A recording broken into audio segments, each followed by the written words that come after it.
भारत माता की जय। भारत स्वतंत्र भारत की जय। बोलो स्वतंत्र भारत की जय। बोलो स्वतंत्र भारत की जय।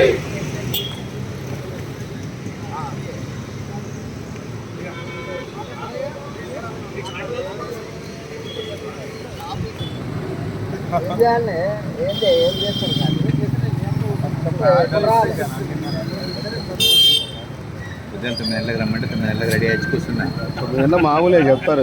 ఎండ రాలేదంటే ఇప్పుడు ఎండ వచ్చినా చేద్దాం అన్నాడు.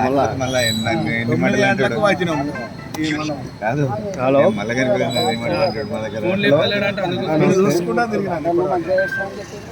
నువ్వు ఎప్పుడు చేస్తావు? చేస్తే నేను బయటికి పోదామని, నీ పని అయిపోయినాక పోదామని అనుకుంటున్నా.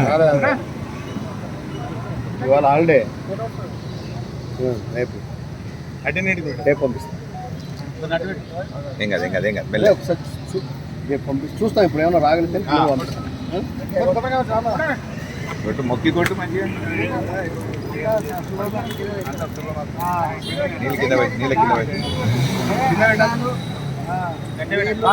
దూరం ఉండు, అందరూ వస్తారు. మొత్తం కావాలి బాలాజీ నీకే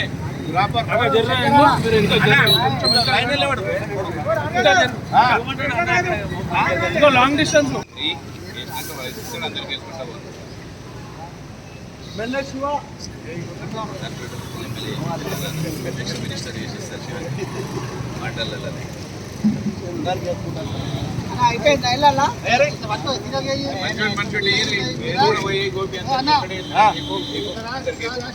అన్నకేస్తున్నాను. నేను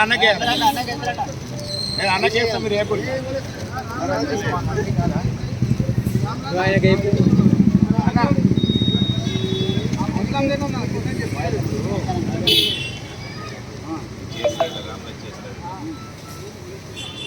నీవేయాలి.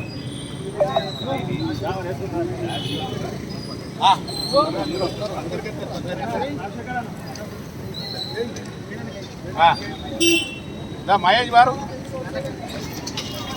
అన్నీ ఎందుకు మన ఇంట్లో పెడితే కాదు కదా. మేస్త్రి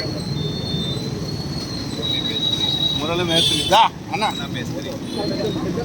అరే పెద్దోళ్ళకి ఉన్నాయి, చిన్నోళ్ళకి కాదా? మళ్ళీవా శివాజీ వస్తున్నాం. అరే ఏంటి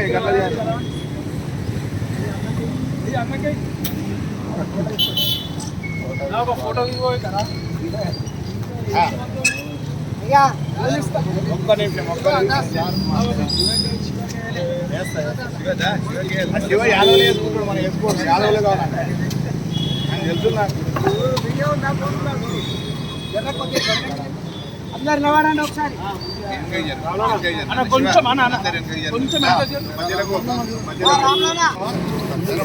రామ్నగర్ డివిజన్ బాగులింగంపల్లిలో జరుగుతున్నటువంటి 79వ స్వాతంత్ర దినోత్సవ వేడుకల సందర్భంగా మరి రామలన్న గారి ఆధ్వర్యంలో మరి అన్నకు సహకరించినటువంటి ఈ బస్తీవాసులందరికీ కూడా ప్రత్యేక 79వ స్వతంత్ర దినోత్సవ వేడుకల సందర్భంగా మీ అందరికీ కూడా శుభాకాంక్షలు తెలియజేస్తూ, ఈ దేశానికి స్వాతంత్రం రాకముందు ఈ దేశాన్ని డచ్చి వారు 200 సంవత్సరాలు, అదేవిధంగా బ్రిటిష్ వారు 300 సంవత్సరాలు మరి మన దగ్గర ఉన్నటువంటి సంపదనంతా కొల్లగొట్టి మన వాళ్ళందరినీ కూడా నానా ఇబ్బందులకు గురి చేసి ఈ దేశానికి స్వాతంత్రం తెచ్చినటువంటి నాయకుడు మరి మహాత్మా గాంధీ అన్న విషయాన్ని మనం అందరం కూడా మర్చిపోవద్దని చెప్పి సందర్భంగా గుర్తు చేస్తూ, గాంధీ గారు ఎన్నో అనేక రకాల పోరాటాలు చేయడం వల్లనే ఈరోజు మనం స్వాతంత్రాన్ని ఘనంగా జరుపుకోవడం జరుగుతుంది. అందులో త్యాగం చేసినటువంటి అనేక మంది కార్మికులు, కర్షకులు, మరి విద్యార్థులు, ఆనాడు ఉన్నటువంటి పోరాట యోధులందరూ కూడా ఎంతోమంది ప్రాణత్యాగాలు చేయడం వల్లనే ఈ దేశానికి ఈరోజు స్వాతంత్రం వచ్చిందని ఈ సందర్భంగా గుర్తు చేస్తూ, ఈ కార్యక్రమానికి మరి ఎంఆర్పిఎస్ రాష్ట్ర అధ్యక్షుడిగా నన్ను పిలిచి ఈ ఆవిష్కరణ కార్యక్రమంలో భాగస్వామ్యం చేసినందుకు ప్రత్యేకంగా మీ అందరికీ ధన్యవాదాలు తెలుపుతూ జై హింద్, జై భారత్. అన్నగారికి ప్రత్యేకమైన ధన్యవాదాలు.